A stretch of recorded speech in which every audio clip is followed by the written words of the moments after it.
नमस्कार मित्रांनो, आनंदी या मालिकेच्या येणाऱ्या काही भागामध्ये मित्रांनो एक आता जबरदस्त असा ट्विस्ट आपल्यासमोर येणार आहे आणि त्या ट्विस्टमध्ये मात्र मित्रांनो सविताने एक लेटर लिहून ठेवलेलं असतं आणि त्या लेटरमध्ये सगळं काही लिहून ठेवलेलं आहे. म्हणजे तिला मारण्याचा कोणी प्लॅन केला होता. सविताला वेगळ्या गोळ्या देऊन आता जे सत्य दाढण्याचा प्रयत्न केला आलेले आहे आणि हे सत्य मात्र आता हे मुलांच्या समोर आलेलं आहे. कारण आनंदीला जे लेटर सापडलेलं असतं त्या लेटरवरून आता मुलांसमोर ह्या शलाका आणि विद्याधरचं एक भयानक सत्य आलेलं असतं की या दोघांनी ही समिता हिला मारण्याचा जो प्रयत्न केलेला आहे त्या लेटरमुळे आता ह्या सगळ्यांसमोर जो काही सत्याचा उलगडा होतो तर त्या सत्याचा उलगडा असं होणार आहे. आणि मित्रांनो हे बघा, सगळेजण जेव्हा मंदिरात गेलेले आहेत आणि आता ह्या मंदिरात गेलेल्या ह्या आनंदी, युगंधर, पृथ्वी, मिताली, प्रांजल आणि माई, शिल्पा हे सगळेजण मंदिरात गेलेले आहे. मंदिरात गेल्या क्षणी मात्र तेथे भेटलेल्या ज्योतिनीने आता एक असं भयानक सत्याचा उलगडा केलेला आहे. नक्की आता पुढे काय होतं सविस्तर हे जाणून घेण्यासाठी मित्रांनो लगेच आपल्या चॅनलवर या आणि आपल्या चॅनलला सबस्क्राईब करण्यासाठी मात्र विसरू नका, जेणेकरून तुम्हाला आता ह्या मालिकेचे असेच नवनवीन ट्विस्ट पाहायला मिळतील. तेव्हा मित्रांनो हे बघा, मालिकेमध्ये तुम्ही आत्तापर्यंत असं बघत आलात की युगंधर शुद्धीवर आलेला असतो ते केवळ आनंदीच्या अश्रूमुळे आणि तिच्या त्या फुलांच्या कमालीमुळे. परंतु हे बघा, आता आनंदी आणि मुलं ही सगळेजण खुश एकत्र आहेत. एकतर रक्षाबंधनाचा कार्यक्रम असतो, सगळ्यांनी आता ठरवलेलं असतं घरामध्ये आज हा कार्यक्रम साजरा करायचा आणि इतक्या आनंदाने पृथ्वी, मिताली ह्या सगळ्यांनी एकमेकांना राख्या बांधलेल्या आहेत. मिताली सगळ्यांना राख्या वगैरे बांधते आणि छान असं हे रक्षाबंधन आहे तर ते साजरं करतं. आणि त्याच वेळेस मात्र आता मुलांना आपल्या समिताची आठवण होते, कारण समिता नेहमी मात्र मुलांना राख्या वगैरे बांधायची आणि मुलंसुद्धा तिच्या हातामध्ये रक्षणासाठी हा कवच धागा बांधायचे. त्यानंतर सगळेजण मंदिरात जायचे. मंदिरात गेल्यानंतर आता गोरगरिबांना तेथील प्रत्येक ह्या लोकांना मात्र समिता राखी वगैरे बांधायची आणि देवासाठी सुद्धा घेऊन जायची. म्हणून समिताचं ही जी काही राहिलेली परंपरा आहे तर ती पूर्ण करण्यासाठी आज पृथ्वीला आठवण होते आणि युगंधरला सुद्धा. तेव्हा युगंधरने मात्र आता पृथ्वीला माफ केलेलं असतं आणि पृथ्वीने सुद्धा युगंधरला माफ केलेलं आहे. कारण विद्याधरने केलेल्या एका चुकीमुळे आता पृथ्वी एकदम नम्र झालेला असतो. आनंदी आणि युगंधर या दोघांना त्याने एकत्र आणलेलं असतं. त्यानंतर आता पृथ्वी म्हणतं की बाबा, आपल्या आईची परंपरा आम्हाला आज पूर्ण करायची आहे. आता हा नारळी पौर्णिमेचा जो सण आहे, मला असं वाटतं की आई नेहमी देवीच्या मंदिरात जात होती, देवीचं ते व्रत ती पूर्ण करायची. मग मला सुद्धा असं वाटतं की तिच्यासोबत त्या मंदिरात जावं, आपण सगळ्यांनी मिळून आनंदीला सुद्धा आपण सोबत घेऊन जायला हवं. कारण हे बघा बाबा, आम्हाला आज असं साक्षात्कार झालेला आहे की आनंदीमध्ये आमची आई आम्हाला दिसते, समिता आई. तेव्हा माई आणि बापू म्हणतात की हो रे पोरांनो, खरंच एकदम अगदी माझ्या मनातील बोललात. कारण माझी समिता अशीच होती, एकदम दयाळू, दुसऱ्यासाठी झटणारी, प्रत्येक गोष्ट करणारी आणि समिताच्या पावलावर पाऊल ठेवून आलेली आहे. परंतु एक मुलगी माझी नालायक, तिची तर मला लाज वाटते मुलगी म्हणून घेण्याची, ती शलाका. पृथ्वी म्हणतो की अगं माई, तू शलाका मावशीबद्दल का असं बोलते. माई म्हणते की अरे हे बघ, तिला मावशीसुद्धा म्हणू नकोस, कारण ती मावशी म्हणून घेण्याच्या सुद्धा लायकीची नाही. म्हणून मात्र आता ह्या पृथ्वीला धक्का बसलेला असतो. त्यानंतर आता आनंदी म्हणते की चला तर मी मात्र तयारी करते. पण मुलं आनंदीला राखी वगैरे बांधतात. आनंदीला म्हणतात की आनंदी, तू ही साडी नेस आणि ही साडी नेसून आज तयार हो, म्हणजे तू आईसारखी दिसशील आणि आम्हाला खरंच तुझ्यामध्ये आई दिसते. म्हणून आता समिताप्रमाणे साडी वगैरे नेसून मात्र ती आता ही जे काही आहे तर ती साडी वगैरे नेसते आणि छान अशी तयार होते, पूजेचं ताट वगैरे घेते. आता सगळेजण मंदिरात जायलेले निघलेले असतात आणि त्याच वेळेस मात्र आता पृथ्वी आईच्या म्हणजे कपाटातून काहीतरी घ्यायला जातो. जी साडी मात्र त्याला आनंदीला द्यायची असते त्या अगोदर पृथ्वीला त्या साडीमध्ये आता ते लेटर सापडलेलं असतं, जे समिताने लेटर इतक्या दिवस तेथे लपून ठेवलेलं असतं. आणि समिताची साडी असते ती आवडती, युगंधरने तिला घेतलेली असते आणि ती साडी मात्र जेव्हा तो आनंदीला द्यायला जातो त्यावेळेस ते लेटर त्याला सापडलेलं असतं.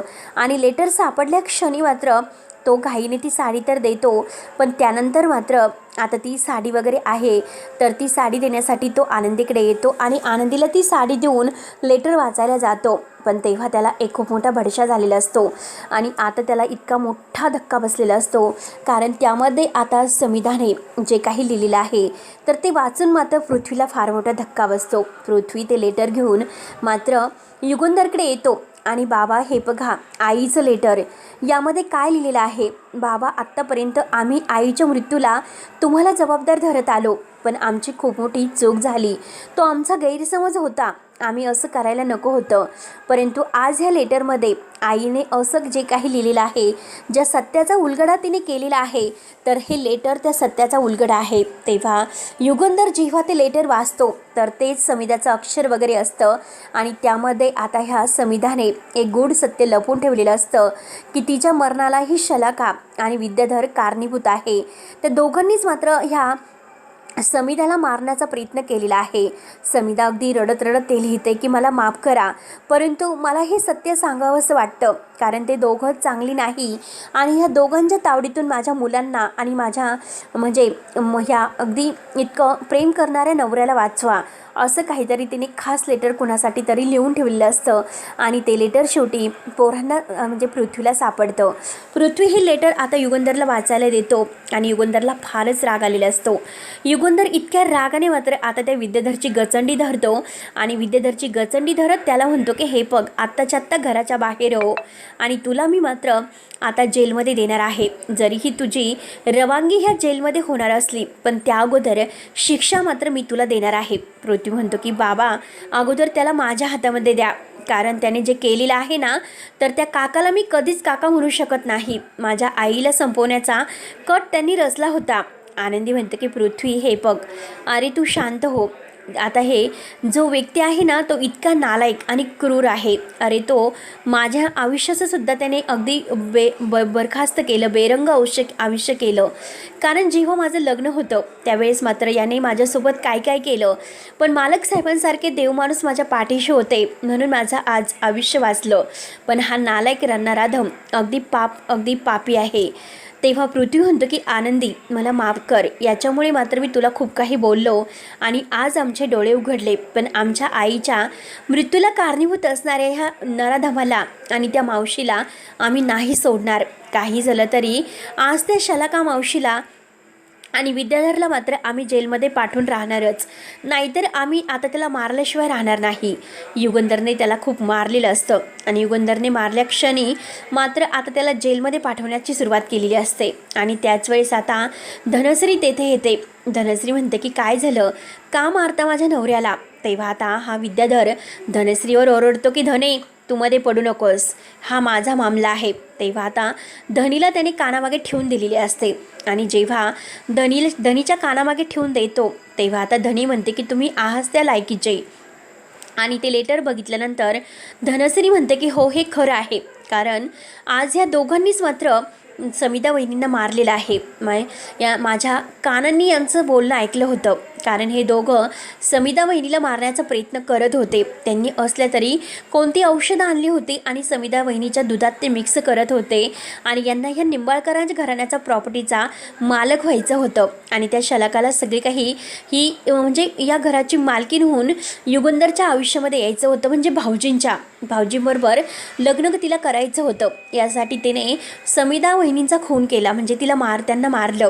आणि आतापर्यंत हे सत्य मला माहिती होतं, पण एका नवऱ्याचं सत्य आपण कसं बाहेर काढायचं म्हणून म्हणजे नवऱ्याची अगदी अर्धांगिनी म्हणून मी त्यांना या संकटातून वाचवत होते, पण आज माझीच किंमत त्यांना राहिलेली नाही. म्हणून मात्र आता लगेच धनश्रीने सुद्धा हे सर्व सांगितल्यानंतर मुलांना एक प्रकारचा खूप मोठा धक्का बसलेला असतो. मुलं डायरेक्ट आता ह्या विद्याधरच्या पुढे येतात आणि विद्याधरच्या कानामागे सण ठेवून देतात, आमच्या आईला मारू शकतो, आमच्या आईला मारण्याची हिंमतच कशी केली.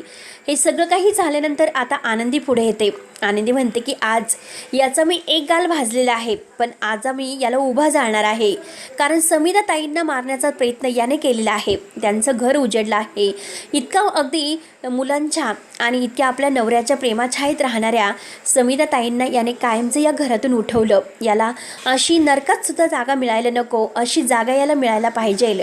आणि त्याच वेळेस आता विद्याधर आनंदीला म्हणतो की ए आंधळे, अगं गब्बस, आंधळी आहे म्हणून काय वाटेल तसं बोलशील का.